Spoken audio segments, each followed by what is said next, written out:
Just a quick warning, the game played in this video can include some very unrealistic blood from fishing with a harpoon. Today, I'm spending 48 hours underwater in a brand new Roblox game called Abyss. If you don't know what Abyss is, just imagine Subnautica and fish had a baby. Yeah, that baby would be this game. It's exploring, harpoons, dangerous creatures, and it only gets worse the deeper you go. And since this game is still pretty new, we're figuring everything out together. This turned into a way crazier journey than I expected, so grab some food, sit back, and enjoy. But before we start, I hit 1,000 subscribers. This is insane and I can't thank you all enough. But because of this, I will be doing a 1,000 Robux giveaway. All you have to do is join my Discord server, link is in the description, go to the giveaway channel and enter the giveaway. The giveaway will last one entire week, so you have some time. And now it was finally time to join the game for the very first time. Immediately, I got hit with this insane cutscene. A kraken literally pulls me underwater and drags me into something called the Forgotten Deep. And apparently, this is where my 48-hour challenge begins. The same kraken that dragged me down is now my guide, teaching me the basics of the game. So let's start with the tutorial. I'll quickly explain how this works. There are two main types of gear: tubes and guns. Your tube is what you ride when you leave the safety of the dome and go into the open water. Out there, fish are everywhere, and that's where your gun comes in. You shoot a fish to start a minigame to catch it, similar to fish. But there's a catch. See what I did? Shut up. Sorry. You have oxygen, and if it runs out, well, you drown. So every trip into the deep is a risk. You have to make it back to the dome in time to refill. Better tubes give you more oxygen and more carry weight. Because yes, there is also a weight limit. Some fish are stronger and need multiple shots, which means upgrading your gun is just as important. And once you finally catch your fish, you bring them to the slightly insane kraken. And voila, money. With my first bit of cash, it was finally time to upgrade my gear. I grabbed the starter gun and an old tube, nothing fancy, but it was all I could afford. Next up, it was time to roll a race. Yup, you heard that right. Just like in real life, you spin for a race and each one gives you a different buff. Normally, this costs diamonds, but the first spin is free, so let's go gambling. And I got Spirit. Not bad because it's a rare, but honestly, not super useful. It's basically a totem of undying. If you run out of oxygen, it revives you with 30% of your oxygen, but it has a 3-minute cooldown. Still, I will take it. Could save me later in the deep. Finally, I was free from the tutorial, but now I had one question. What do I do next? I decided to hit up my extremely pro friend Nix, that also recommended this game to me, for some advice. And he did not disappoint. He told me about the NPCs scattered all around the map. They give quests, and these quests are the key to making money in this game. For now, I had to start with the Kraken's quests until I hit level 5. After that, I can accept quests from all the other NPCs. So you know what that means. Let's start the grind!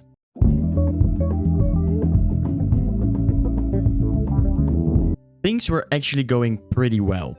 I even unlocked the beginner's gun, which already made fishing way easier. But then something special happened. In the middle of one of the fishing minigames, a chest icon suddenly appeared, which meant I had to somehow catch the fish while also unlocking the treasure chest at the same time. No pressure. After a very stressful attempt, I luckily got it. And it gave me a mossy geode. So, quick lesson time. What are geodes? You can get them from these minigames inside the fishing minigames. You bring them to an NPC called the Virelia? Let's call her Geode Woman. You pay some money and she will take some time to crack open the geode. And inside is a random artifact. So Jayden, what is an artifact? Artifacts give you buffs. Sometimes they even come with a small debuff. And of course, the rarer the artifact, the better the buff. Now I got a fish bag that lets me carry an extra 8 kgs. And in a game where weight matters, that's actually not that bad. Speaking of NPCs, there's also Richard. Here, you can claim diamonds for every new fish you discover. Feeling lucky, I decided to re-roll for a new race with my freshly earned diamonds. And I got fish. Not bad at all.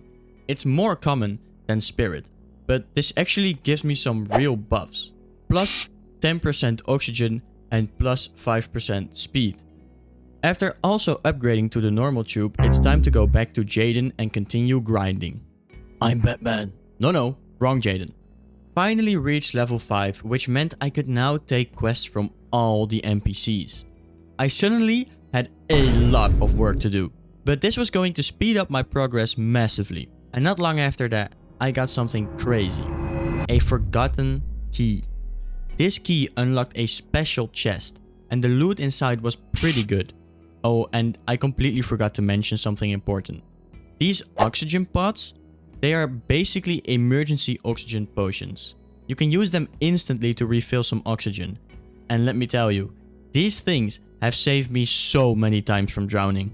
But at this point in the challenge, I realized something. I need a plan. I need a goal. So here it is. By the end of these 48 hours, I want to catch at least one very big fish and one very rare fish. And second, I want to unlock every single area in the abyss. This is going to be even more difficult than I expected.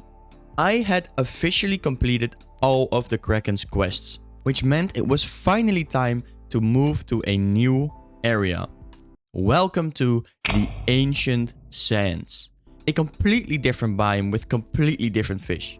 And this is where I met Marcus. And guess what? He gave me even more quests.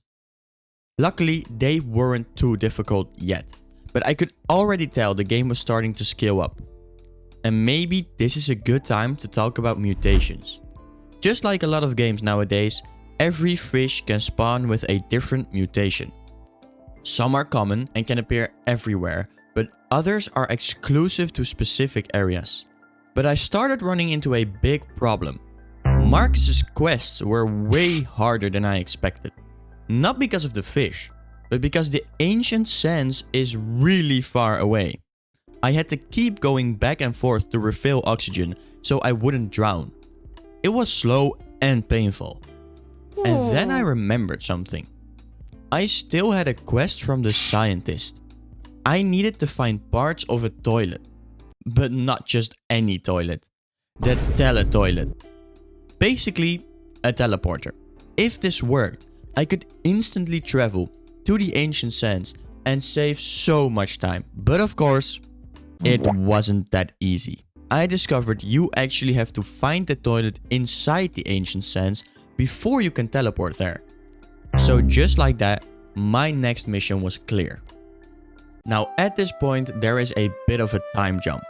I didn't have internet for a while. And during that time, the game actually updated. They added a new area. So yeah, the challenge just became a lot harder. But that's not all. They also added a Valentine's event. Now there are fish with Cupid and Lonely mutations. Hey, who put that there? Anyway, I kept grinding until I finally unlocked the crossbow. A massive upgrade. And because of the Valentine's update, I even got a cool skin. But then something crazy happened. I caught a shark. I genuinely don't know how I pulled that off, but I did. I'm actually starting to improve. It was now time to roll for a new race. And I got anglerfish. That's actually huge. It's an epic. And the buffs? Pretty insane. Plus 8% cash. minus 0.2 seconds cooldown, and plus 12% damage. And it gets even better. I now have a 20% chance to get double drops when catching fish. This was insanely lucky. This might actually change the entire challenge. So I kept grinding until I finally had enough money for the boat tube. Yes, a boat underwater. Does it make sense? Not really. But then again, I'm taking quests from a crazy kraken, so I'm not questioning it. And this was actually a massive upgrade, because better tubes don't just give more oxygen or more carry weight, they let you go deeper. So it was finally time to explore more of the ancient sands and find that teleporter. And somehow, I actually did. Just a little deeper down, I found Crazy Jeff's cave. It's another safe zone, which means free oxygen refills, and most importantly, a teleporter. The only downside? You have to pay every single time you use it. But honestly, for now, I am just going to make use of this new area. And then, it was time for a lot more grinding. But this time, it was getting difficult. I needed so many specific fish for all these quests, and just randomly searching wasn't working anymore. There had to be a better way, and that's when I found the radar. This thing completely changed everything. I could scan the area around me and instantly see the name, health, and even mutation of every fish around me. No more guessing, no more wasting oxygen chasing the wrong fish. This helped so much. So now it's time to grind even more.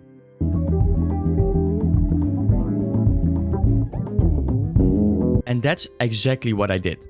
I kept grinding until I got an ancient key. It's similar to the forgotten key from earlier, but this one is exclusive to the ancient sands. I opened the chest, and the rewards were actually pretty good. It gave me enough money to finally buy the next upgrade, the wasted gun. And this changed so much. More damage, faster catches, and now I can start hunting even better fish. I think I got a little too confident, because I saw this absolutely crazy creature in the distance. And with my new gun, I thought, Yeah, I can take that. so I went for it. And yeah, I drowned. Minor setback, but honestly, not the end of the world. I kept grinding, made my money back, and eventually had enough to buy the Rukiri tube. At least, I think that's how you pronounce it. And you know what that means. It was finally time to unlock and explore the next area. And there it was, Spirit Roots. And wow, this area looked absolutely beautiful. I mean, we were already super deep, so it makes sense that it would feel so mysterious and epic. So I grabbed all the quests in this cave and started to catch some brand new fish in this area.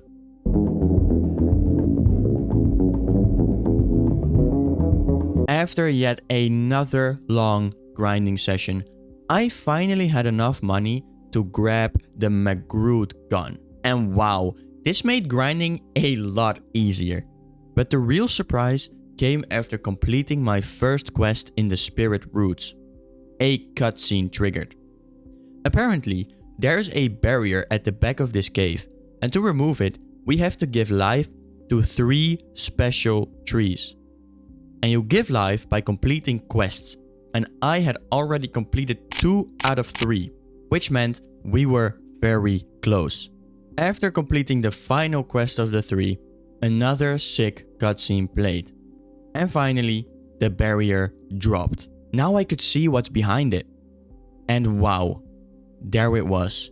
A tube costing $170,000 and a harpoon for $150,000. I was honestly shocked. My time was almost up, but I had to reach the last area. How was I ever going to do this when the next tube alone costs $170K?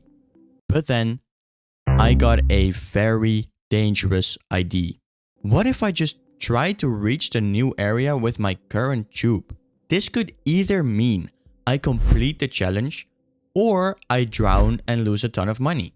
And you know me, I am way too careful for this. Yeah, no, I decided to just try it. So there I go, hoping to finally complete this challenge.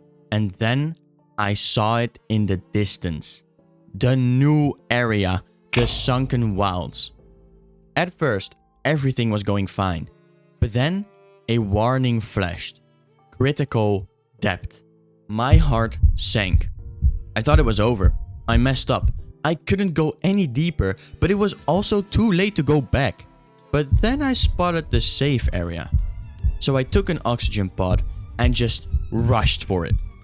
And then I actually made it. Monkey King's Lair, the final safe zone. Which means I completed the challenge. I have a rare fish, I have a big fish, and I unlocked every single area. So that's it. I actually did it. Now, of course, I didn't completely finish the entire game. I still don't have the best gear. So if you want to see me tackle the rest in part 2, let me know in the comments. Thank you all so much for watching, and hopefully I will see you in the next one.